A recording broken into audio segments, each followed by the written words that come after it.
For everything just did, we did dominant. I'm right-handed. Well, if you really want to help make sure your athletes are developing well balanced, they should always practice some of their exercises non-dominant. Okay? How much time you spend on that may be relative to how long is your class.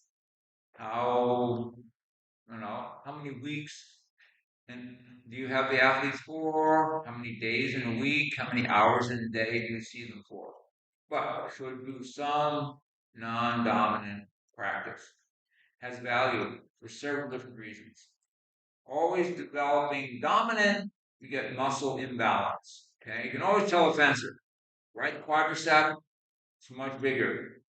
Obviously, put it in the forearm, it's bigger, just like a tennis player. Okay, but also in a fencer, the back calf is actually bigger for a good fencer because they're sitting with that back calf doing all the work. Also, physiologically, when you lift a weight, you contract, when you lower a weight slowly, you're actually getting stronger. Okay? When we're lunging, we're lowering that weight, our body, and then, of course, pushing it back. Ideally, we're also pulling it back. But when we're lunging, we're sitting on that back calf, so we're pushing with the calf. Right? So having that heel up makes the calf tired. If the students aren't complaining about fatigue in their calves, they're not really doing it correct. That's one of the giveaways. Also, though, the lower back muscles develop an imbalance also. Because invariably, I make a lunge, I'm going to be a little bit off balance. Okay, I'm pulling myself upright. All right. So now I get a muscle imbalance. Long term, the muscle imbalances in the lower back lead to hip imbalance and hip problems and lower back problems because of the muscle imbalance.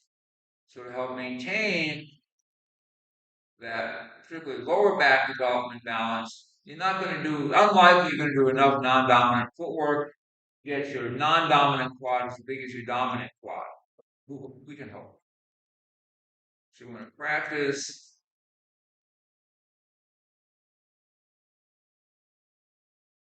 non-dominant also. That's the nice thing about practicing and learning your movements this way. First,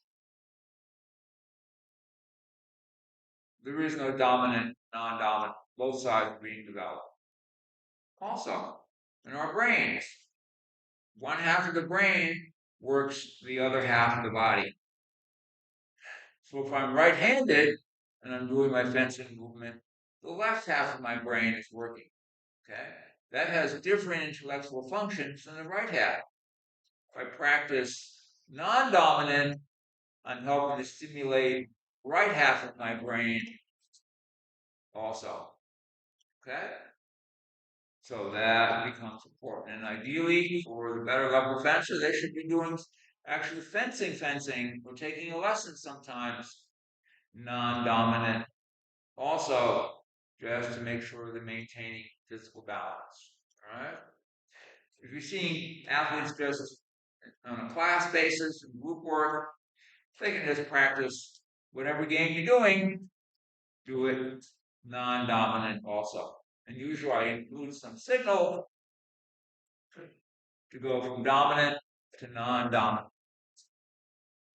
There's my signal to lunge. There's my signal to switch.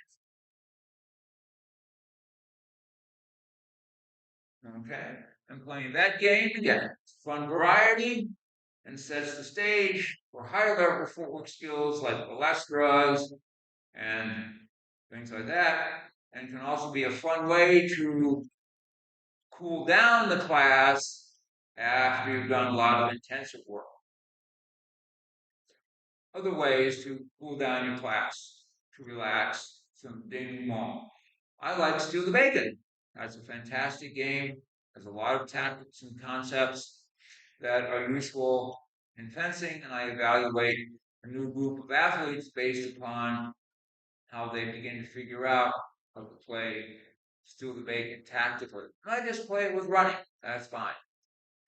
Playing steal the bacon with footwork, eh, isn't until the athletes are really strong with their footwork. I don't recommend because they will tend to get sloppy. However, you practice, that is how your body learns.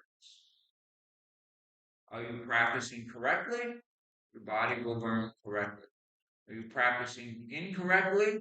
Your body doesn't know correct from incorrect. It only knows what you teach it.